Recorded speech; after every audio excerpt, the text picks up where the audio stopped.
Hi, in this video I'm going to show you how to use a new mod I'm working on called Ender Structures to add a custom villager into Minecraft. In preparation for the video, I've built my absolutely beautiful little villager house here, and I've also created my villager texture, which I've just used one of the normal villager textures and recolored it, and I've placed that inside the config directory for the Ender Structures mod. The first step in getting this and that texture combined into a new village is to put down a component editor. When I put this down, you'll see that it shows a bounding box. Everything inside this bounding box is saved as part of the component, and then that's used to generate structures in world. The red line around here shows you which is the front side, or where the door should be placed, so that lines up with the paths inside the village, and the green line here shows you the ground level. Now once I place this block down, I'm going to open up its GUI and I'm going to change that bound to match the bounds of the house. So that is 5 by 5 by 5. I'll give our house a name and then I'll save it. Now inside this house I've got a chest, and I would like that to have some random content, very much like the blacksmith does in a vanilla village. So what I'm going to do is I'm going to select this tag tool, and with this I can choose any block within my component and give it a label.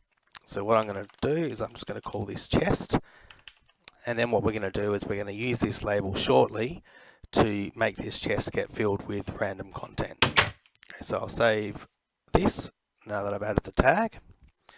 Now that I've saved that, there's been a MBT file saved in here with all the data from the world.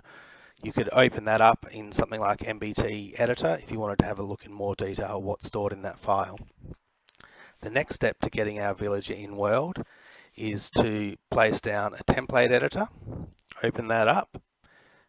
A template is used to combine one or more components plus various behaviors to form something that is generated in world. So we will call this the Nether House template,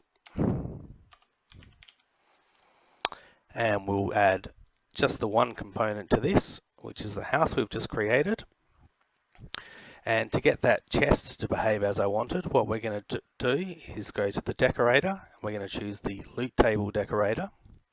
For the category of loot we want in there, we're just going to choose one of the built-in ones, which is the village blacksmith, and we're going to say please use that to add contents to the area labelled chest.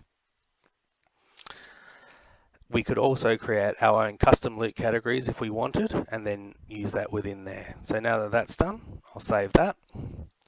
That's saved this file here into our config directory, which is just a JSON file, so you could open that up, you could edit that by hand if you wish to. The final step is to put down a villager generator editor. When we open that up, once again, a very similar GUI. We'll call him our Nether villager.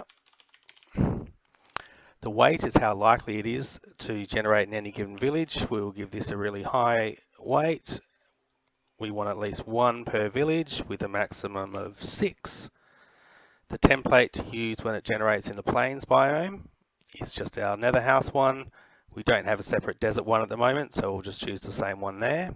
We need to give our villager a random number ID that doesn't conflict with any other mods.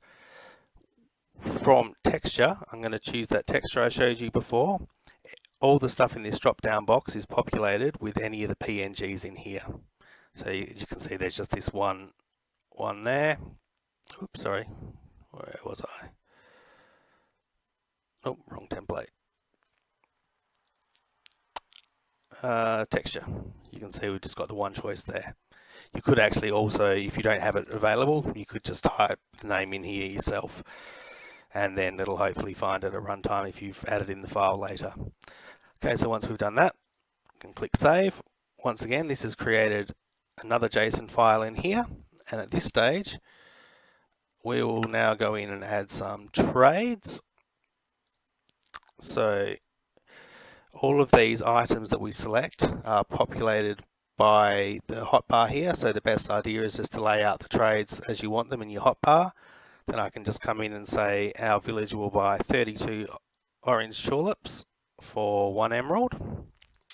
And the second trade, he will buy 2 emeralds and 5 gold nuggets, and he will give us 32 glowstone dust. So if I save that now, exit out of my game. Now if I recreate that world,